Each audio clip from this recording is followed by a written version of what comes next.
dia a todos e sejam muito bem-vindos à videoconferência de divulgação dos resultados do segundo trimestre de 2025 da Prime. Meu nome é Aline Rodrigues, sou supervisora de RI e é um privilégio estar com vocês aqui nesta manhã. Temos aqui presente o Túlio Sintra, CEO, CFO e DRI da companhia. Informamos que esta videoconferência está sendo gravada e será disponibilizada no site de RI da companhia, onde se encontra disponível a respectiva apresentação. Ressaltamos que as informações contidas nesta apresentação e eventuais declarações que possam ser feitas durante a videoconferência, relativas às perspectivas de negócios, projeções e metas operacionais e financeiras da companhia, constituem-se em crenças e premissas da administração, bem como informações atualmente disponíveis. Considerações futuras não são garantias de desempenho. Para o Q&A, sessão de perguntas e respostas, orientamos que sejam enviadas via ícone de Q&A no botão inferior de sua tela. Por padrão da dinâmica, seus nomes serão anunciados para que façam sua pergunta ao vivo. Nesse momento, uma solicitação para ativar seu microfone aparecerá na tela. Caso não queira abrir seu microfone ao vivo, favor escrever sem microfone ao final da pergunta para que eu a leia em voz alta. Agora, gostaria de passar a palavra para o Túlio Sintra para iniciarmos a nossa apresentação. Túlio, pode prosseguir, por favor. Dia, Aline, obrigado. Bom dia a todos que estão nos ouvindo. Eu já ouvindo a Aline falar de CEO, CFO e DRI, me dá até arrepio, então vocês não precisam se preocupar que a gente está cuidando disso. Eu espero que o novo CFO seja mobilizado o quanto antes. Acho que os destaques que nós temos que tratar hoje é resultado, assim como do aumento de capital. O aumento de capital nós acabamos de publicar, nós demos o resultado do aporte que nós obtivemos acima do mínimo, então eu vou tratar isso no final. Tivemos uma receita líquida com uma pequena queda em relação ao primeiro TRI e um expressivo crescimento em relação ao segundo TRI do ano passado. Tivemos 318 milhões de reais, o que nos acumula já perto de 900 milhões de reais até junho, mas nós já temos pouco mais de 1 bilhão acima disso para o mês de julho. O EBITDA foi muito parecido com o do primeiro trimestre, teve uma pequena elevação de margem, isso foi advindo de uma pequena melhora de margem bruta e uma queda de despesas. O lucro líquido, vocês devem ter notado que nós caminhamos a carta da administração mais pelo lucro operacional, que está abaixo de 21,5 milhões, que foi uma margem de 6%, porque grande parte do lucro líquido foi consumido com as despesas, com o resultado financeiro. Então, eu obviamente dei um foco muito maior no lucro operacional, no intuito de que vocês entendam que operacionalmente a empresa vai muito bem. Atingimos um ROIC de 14,6%, utilizando a alíquota efetiva. Então, agora vamos dar um pouco mais de granularidade nisso. Quando nós olhamos na parte da esquerda, nós tivemos o cuidado de colocar o crescimento por unidade de negócio e trimestral e também semestral. A unidade de serviços industriais cresceu de 197 para 208 milhões de reais comparativamente ao primeiro trimestre desse ano. Entretanto, saiu de 143 milhões para 200 milhões quando nós olhamos o mesmo segundo trimestre do ano passado para esse. A unidade de infraestrutura, no ano passado, ela fez 29 milhões desculpe-me, 33 milhões, fez 42 milhões esse ano, e a de inspeção, que no ano passado fez 29 milhões, nesse ano ela ficou relativamente estável em 32.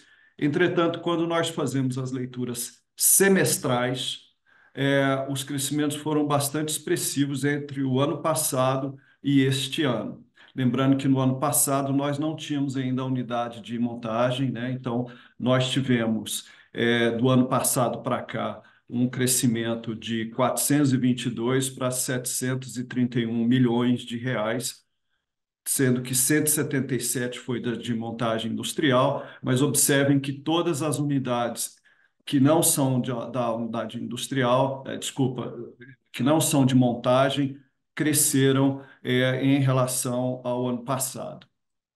Aqui está me atrapalhando esse número.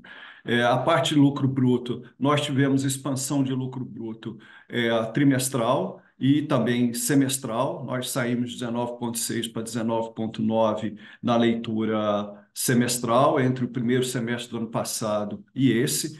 E quando analisamos trimestre, nós tivemos relativa estabilidade entre o primeiro e o segundo tri, e em relação ao ano passado, nós tivemos expansão de margem em todas as leituras orgânicas da companhia. Olhando agora a margem EBITDA do ano passado e deste ano, no ano passado nós tivemos, nessa data do ano, um segundo TRI com 8,6% de margem, nesse ano nós tivemos com 11,1%, então isso é um salto expressivo. Ano passado e no segundo TRI nós tínhamos aí 18 milhões de EBITDA, esse ano nós temos 40 milhões.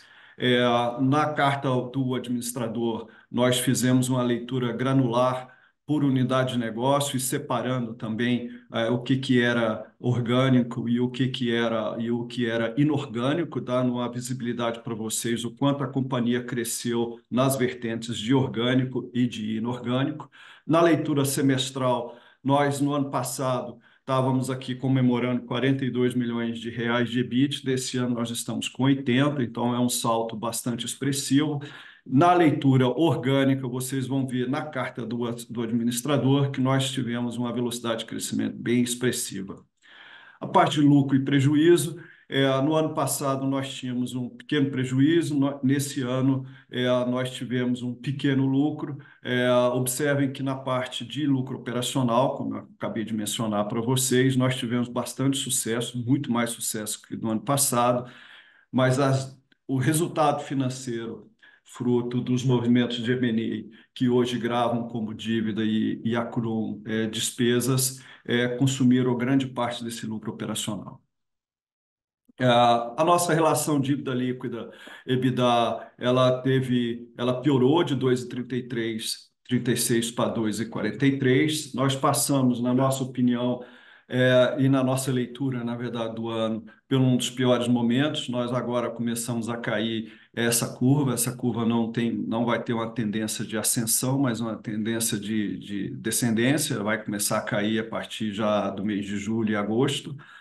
CAPEX, observem que, como nós colocamos no ano passado, na leitura do trimestre passado, nós encerramos aqueles grandes investimentos que nós tínhamos de reposição de equipamentos antiquados, antigos, que nós tínhamos na unidade de serviços industriais, assim como mobilização de outras perfuratrizes, de equipamentos na unidade de inspeção, assim como a construção da nossa nova base em Macaé.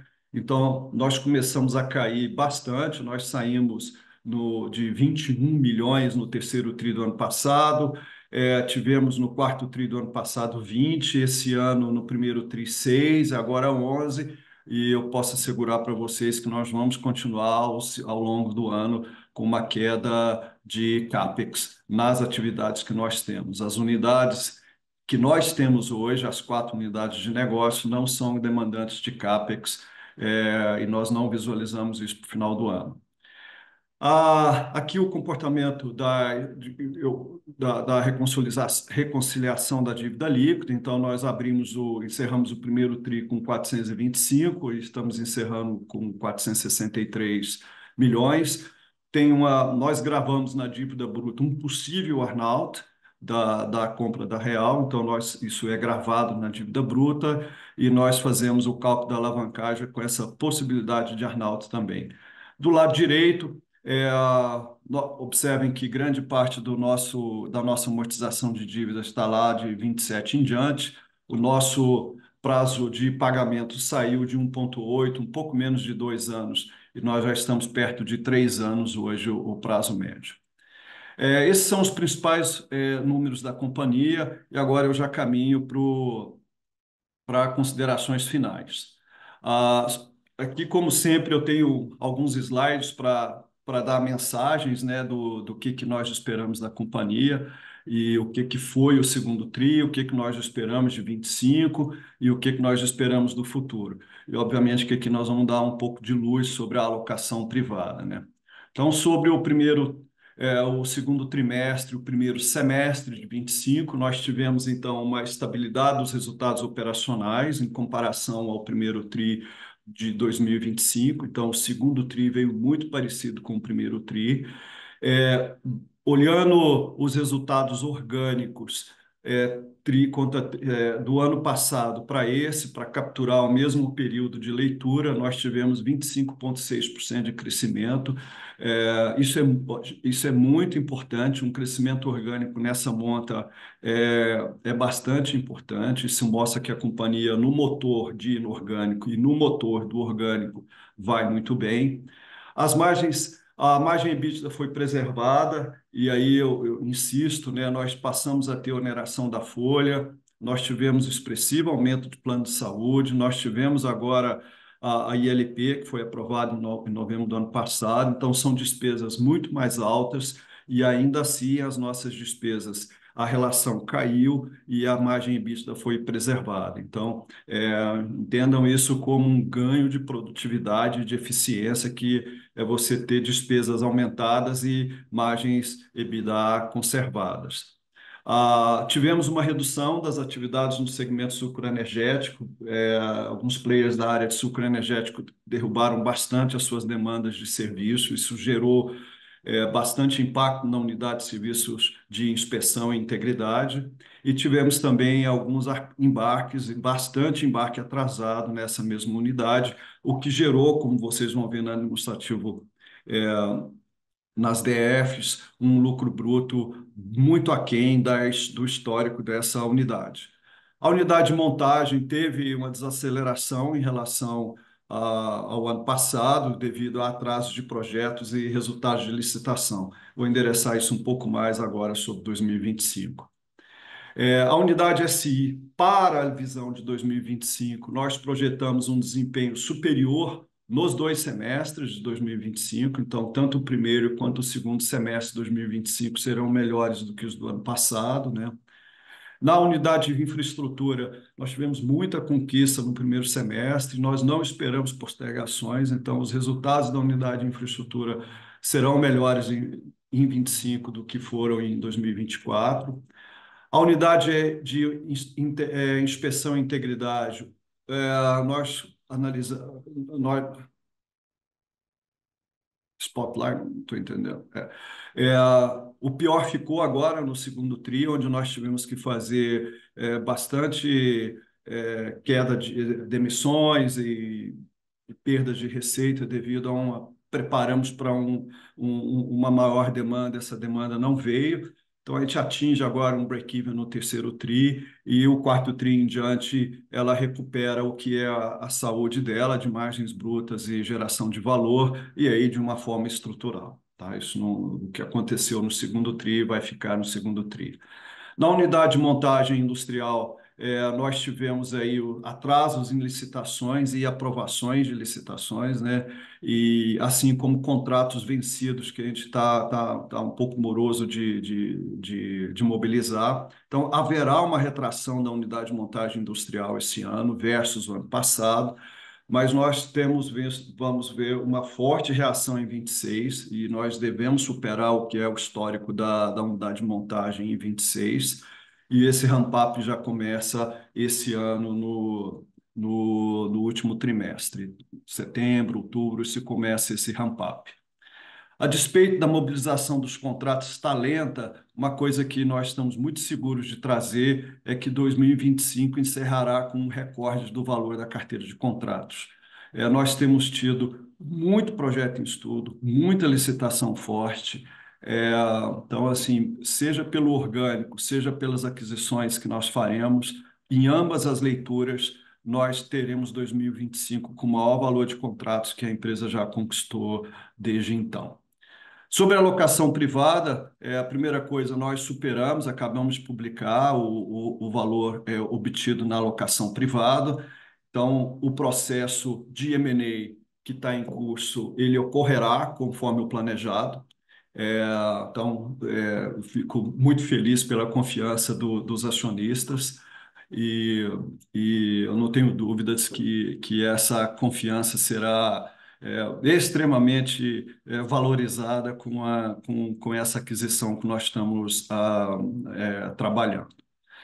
Essa aquisição vai reduzir a sazonalidade da companhia, ela vai ser muito endereçada com esse tipo de serviço e sempre trazendo conforto para vocês que a companhia cresce onde nós temos muita habilidade de vencer. Nós trouxemos no release de resultado algumas comparações sobre as unidades de negócio quando foram criadas, as empresas quando foram adquiridas, e observem que tudo que a companhia fez até então, de todas as unidades de negócio, de todas as aquisições, e incluso o orgânico, nós crescemos. Não houve uma situação onde a companhia fez investimentos em algum segmento, em alguma companhia, uma nova unidade de negócio, algum CAPEX, que não gerou valor expressivo para a companhia e que não tenha crescido. Então, isso é fruto de uma disciplina grande de entrar onde nós sabemos que temos habilidade de vencer. E esse é o caso dessa nova unidade de negócio que nós estamos a montar. Os M&As em estudo, eles trazem, a despeito do que nós estamos, a empresa está muito alavancada, mas os M&As trarão equilíbrio de alavancagem, mesmo porque eles estão sendo feitos observando o equilíbrio da alavancagem. Eles trarão melhoria da margem EBITDA e do lucro líquido. Eles trarão sinergias de despesas e expansão do share of wallet. Então, há muitos segmentos e clientes onde nós podemos prestar outros serviços para além do que nós estamos prestando, os serviços de maior expressão, e esses projetos trarão bastante sucesso. Então, isso faz com que nós já possamos visualizar 2026 com o M&A concluído, que a despeito da despesa financeira devido às alavancagens da aquisição de empresas desse porte, nós geraremos lucro líquido já bem mais do que nós geramos nos anos anteriores. E aí eu encerro essa parte, não esse slide, mas ainda tem mais um, sobre a confiança dos acionistas. Confiança e paciência, né? Porque o que vocês têm esperado por esse lucro líquido também, eu reconheço que demanda muita paciência. Então, a confiança de vocês está forjando uma empresa robusta, resiliente, dinâmica, estratégica, muito focada no nosso negócio. A gente nunca nos aventuramos em coisas que nós não temos muita força de vencer e repleta de talentos excepcionais. A Prine é uma empresa de difícil reprodução no Brasil. Temos mirado players na Austrália, nos Estados Unidos, para nos inspirarmos nos movimentos que nós estamos a fazer, e é uma empresa que trará bastante orgulho para os acionistas, para o país. Assim, quando eu me formei, nós nos formamos e olhávamos assim grandes empresas de engenharia no Brasil, Camargo, Trade, eram as CBPO, grandes empresas assim, grandes empresas de inspeção, de atuação offshore, na área de engenharia de projetos, outras grandes companhias. Eu estou muito seguro, e nós todos na companhia, de que os novos formandos agora, quando eles saírem, a empresa que vai primeiro chamar a atenção deles será a Prine. Ela vai ocupar um espaço de orgulho muito forte na engenharia do Brasil. E eu encerro isso com esse gráfico. Vocês sabem que a companhia sempre gosta de um gráfico diferente. Esse gráfico é um gráfico que trata crescimento e geração de valor, que é o que importa, crescimento e geração de valor. Na Obsissa, que é o eixo X, eu estou trazendo o crescimento da receita LTM, então o LTM do primeiro semestre de 22 para 23, depois de 23 para 24 e de 20, escrevi errado, de 24 para 25. Na verdade, cada movimento é 22 para 23, 23 para 24 e 24 para 25. Vou consertar essa legenda aí, tá bom? Então, são sempre leituras de crescimento de receita de semestre a semestre, olhando junho agora em relação ao junho do ano passado, depois junho do ano passado ao junho anterior. E no eixo do Y, eu tenho o ROIC, tá? Olhando sempre o NOPAT também do LTM, do primeiro semestre de 23, do primeiro de 24 e do primeiro de 25. Então, quando nós olhamos lá em 23, nós tínhamos aí um crescimento de 22 para 23 de 140 e poucos por cento de crescimento de receita, e naquele ano nós atingimos. Ah, e o tamanho da área da bola é o capital empregado, tá? Então, nós estávamos aqui nesse ponto de 17,8% de ROIC, tínhamos um crescimento de 140 e poucos, e esse era o capital empregado. Quando nós vamos ali para o ano de 24, então o NOPAT de junho de 24, olhando de 23, nós tivemos um crescimento de 30 e poucos por cento naquele ano. É, o nosso ROI caiu para 13,4, mas seguimos ali perto da nossa área cinza, que é a área que nós queremos estar. Crescimentos acima de IPCA mais 8 e ROIC acima do custo de capital, acima do nosso WACC. E aí, quando nós olhamos junho do ano passado para agora, então nós estamos mostrando um consolidado com um crescimento aí de 55, 60, que são os valores que estão aí. O nosso ROIC está em 14,6, e então assim, a gente volta um pouco mais próximo para essa área cinza. Então, assim, crescimento e geração de valor. A trajetória nossa nesse período de formação da companhia, ela tem oscilações. Sim, oscila trimestralmente, oscila semestralmente, mas a orientação é muito fixa. É crescer com valor e estar nesta área cinza. Então, eu encerro essa parte agradecendo a confiança, o aporte capital que foi feito na companhia, trazer a segurança para vocês de que nós estamos analisando, desculpa, nós estamos em curso de projetos transformacionais na companhia, no qual nós enxergamos 2026 uma empresa que supera receitas de 2 em muitos bilhões, então seria quase 9 vezes ou 10 vezes maior o ano do nosso abertura de capital. EBITDA já indo acima de 350 milhões, supondo que a gente cresça muito pouco. Então, supondo isso, então já estamos falando de crescimentos aí que seriam quase 20 vezes acima do que era o ano da abertura do capital, se bem que tem uma covardia que foi o ano do Covid, né? Então, se nós olharmos o ano de 2019, ainda nós vamos estar falando de crescimentos muito expressivos. É, e ao longo desse período nós oscilamos, ou para mais ou para menos, mas os movimentos que nós estamos a fazer está a criar uma empresa excepcional, resiliente, com grande geração de valor, e eu não tenho dúvidas de que os projetos que vocês acabaram de nos dar o conforto que eles irão ocorrer por meio da alocação de capital são transformacionais e mudarão para sempre a precificação da companhia. Então, muito obrigado e estou aberto às perguntas. Agora daremos início à sessão de perguntas e respostas. Pedimos por gentileza que os façam todas as perguntas de uma só vez, aguardando a resposta da companhia. Lembrando que para fazer perguntas, orientamos que sejam enviadas via ícone de Q&A no botão inferior de sua tela. Por padrão da dinâmica, seus nomes serão anunciados para que façam sua pergunta ao vivo. Nesse momento, uma solicitação para abrir seu microfone aparecerá na tela. Caso não queira abrir seu microfone ao vivo, favor escrever sem microfone ao final da pergunta para que eu a leia em voz alta. A primeira pergunta é do Matheus Santana, analista sell-side da XP. Ele pediu para abrir o microfone.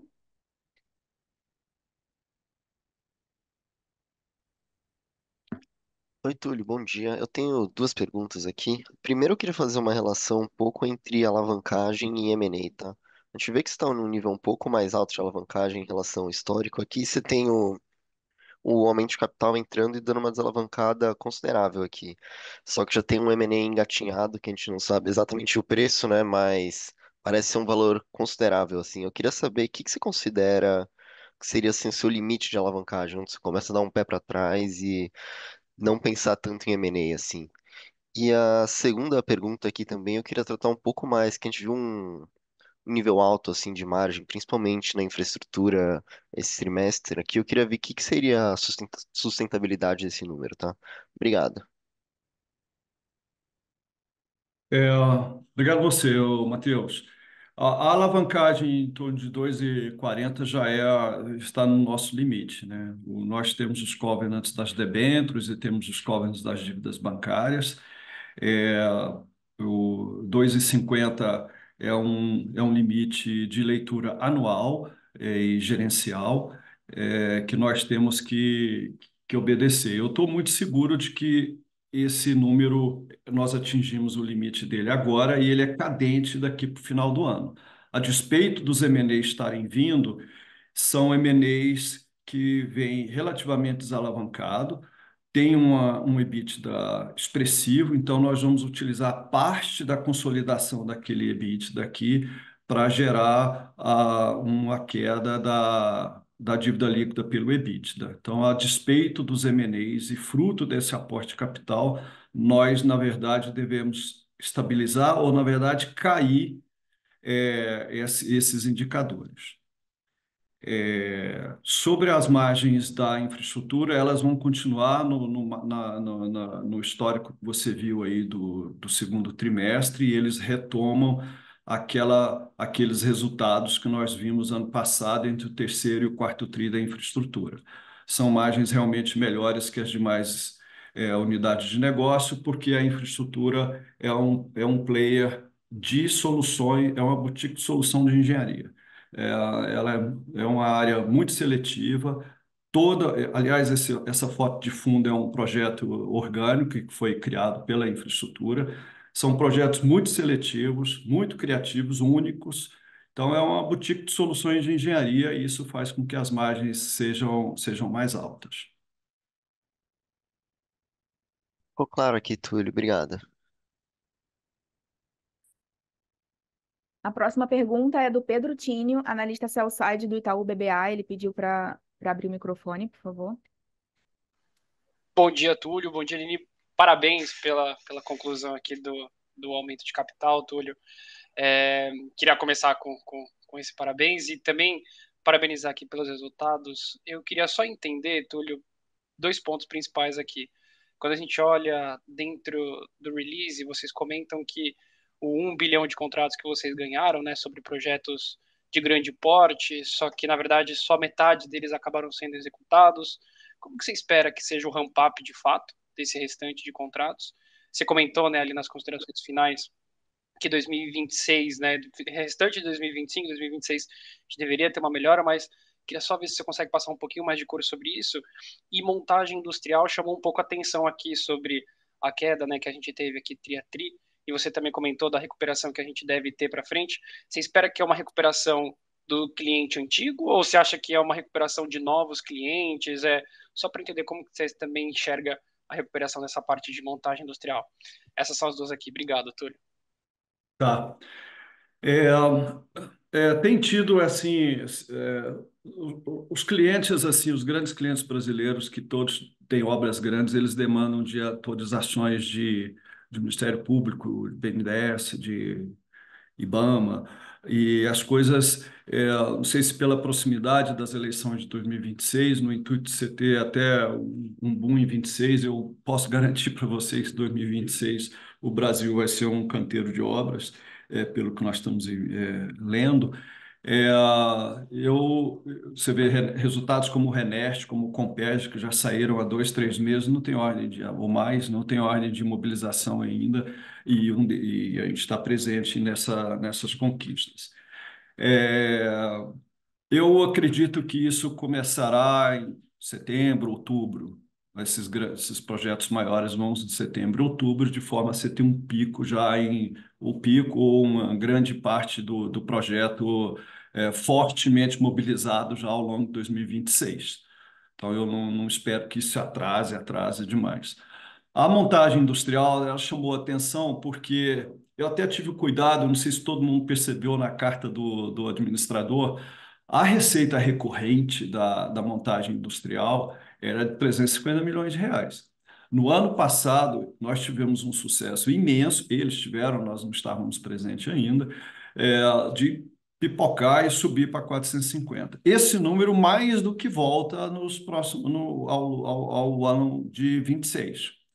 Esse ano era para ter voltado. já ou mantido até acima disso, tanto é que o orçamento deles era superior.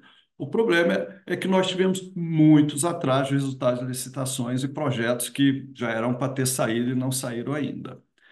É, sobre o cliente, sim, o cliente principal deles é Vale e é onde nós temos hoje projetos de muita envergadura em estudo.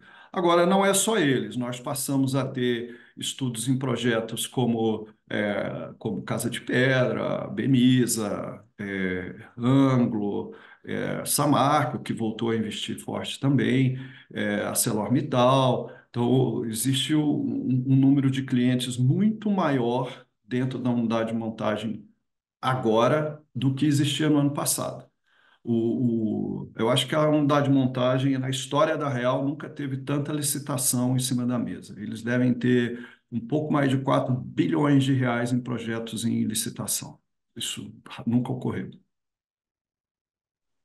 Boa, tá claro, Túlio. Se eu puder só fazer um follow-up rápido aqui, quando a gente pensa para a receita de 2026, você comentou, né, sobre o ramp-up aqui de projetos no geral, né, no Brasil. A nova aquisição que vocês devem fazer, você comentou sobre a redução de sazonalidade do negócio, né? Ela Aham. entrando, você acha que essa nova vertical faz sentido vocês, além de trazerem a quinta vertical, focarem em novos negócios dentro dessa vertical e terem ainda menos sazonalidade? Ou você ainda acha que ainda tem espaço para ser uma sexta ou sétima vertical aqui de negócio, Túlio?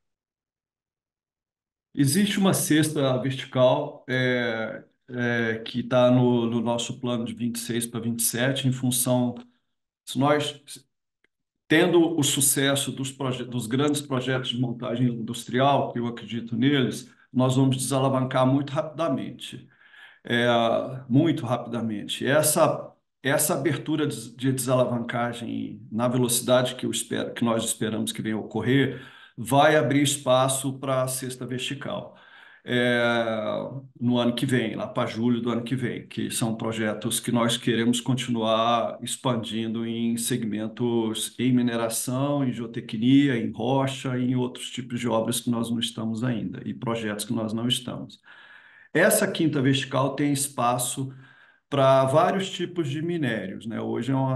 Nós estamos mais presentes em minério de ferro, é, mas existe como expandir isso para fosfato, para manganês, para bauxita, entre os outros minérios que vem crescendo bastante no Brasil e que demandam os serviços que essa companhia é capaz de oferecer.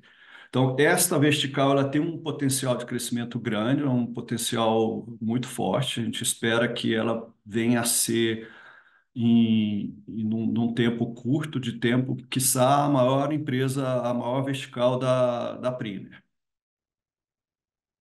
Obrigado, viu, Túlio? A próxima pergunta é do Caio Loureiro, investidor pessoa física. Ele diz: o que podemos esperar em termos de despesa com antecipação de recebíveis para os próximos trimestres? Nós não tivemos antecipação de recebíveis agora, né? Foi muito pouco, né? É, acho que, se não me engano, nós fechamos de junho para julho com menos de muito pouco. Julho, no saldo que eu olhei da última semana de julho, nós tínhamos 2 milhões de reais só de antecipação, de algum motivo, eu não sei o que era saldos. É, não estou esperando, nós estamos encaixados, nós temos bem com as dívidas alongadas, os M&As são grandes geradores de caixa. É, não estou esperando assim despesas expressivas de antecipação de recebível, não, viu? Não faz parte de. Não acredito que isso será grande, não será nenhum diferencial essas antecipações, não, se houverem. A próxima pergunta é do Alexandre Assaf, investidor. Ele diz: parabéns pelos resultados de gestão. Pode atualizar sobre chances efetivas de conquista de grandes projetos? Saf, obrigado e obrigado pela confiança.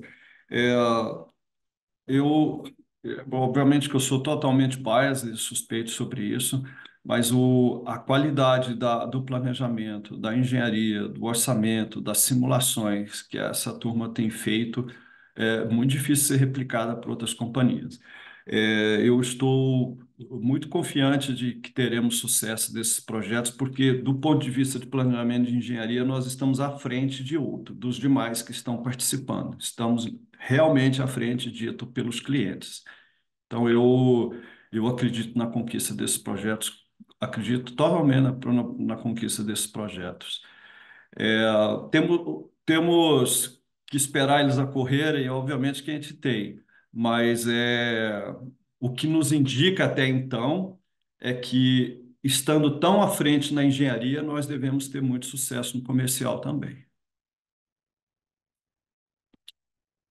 Lembrando que para fazer perguntas, orientamos que sejam enviadas via ícone de Q&A no botão inferior de sua tela. Por padrão da dinâmica, seus nomes serão anunciados para que façam sua pergunta ao vivo. Caso não queira abrir seu microfone ao vivo, favor escrever sem microfone ao final da pergunta para que eu leia em voz alta.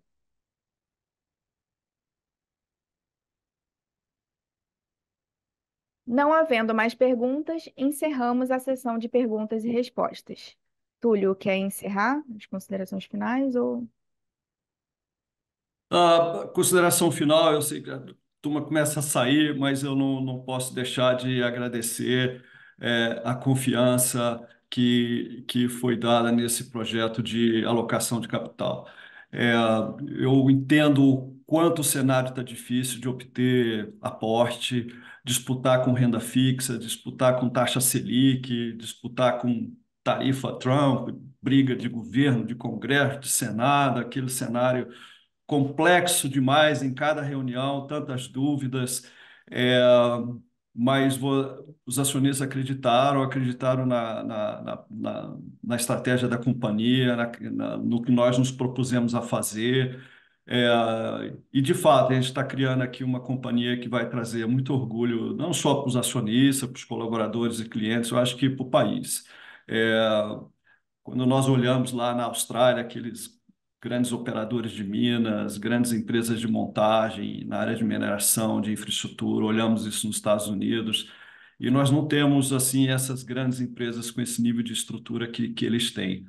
A Prina será uma dessas empresas e não fosse pela confiança de vocês, nós estaríamos ainda na nossa gênese, que era montando os andaimes, fazendo pintura. Nós fomos além disso, nós fomos além.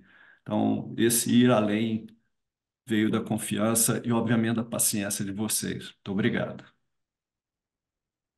A videoconferência de resultados referentes ao segundo trimestre de 2025 da Priner está encerrada. O Departamento de Relações com Investidores está à disposição para responder as demais dúvidas e questões. Muito obrigada aos participantes e tenham um ótimo dia.